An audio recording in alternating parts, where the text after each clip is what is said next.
180 पेक्षा जास्त पीडित आहे, तर त्याचं काय सांगू? कारण तसे पुरावे आलेले नाही.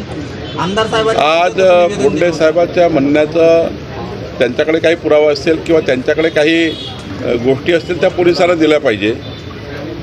मीडियामध्ये प्रेसमध्ये एखादी गोष्ट नंतर पोलिसांकडनं सांगण्यात येतं. पोलीस शेवटी प्रेस कॉन्फरन्स घेत असतात, पोलीस अधिकृत माहिती येतात.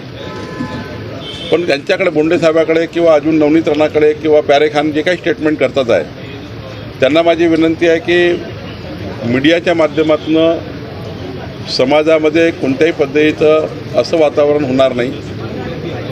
पण तुमच्याजवळ जे काही पुरावे आहेत ते सर्व पोलिसांना दिले पाहिजे. जे जे काही भेटतं ते पोलिसांना दिलं पाहिजे आणि पोलिसांना तपास करण्याकरता अधिक बळ दिलं पाहिजे, अधिक माहिती दिली पाहिजे, जेणेकरून जे चौकशी जी SIT आहे ते अजून चांगलं काम करू शकेल.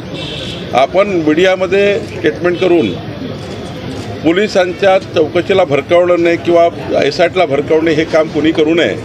सर्व लोकप्रतिनिधींना माझी विनंती आहे, जे असेल ते पोलिसांना दिलं पाहिजे.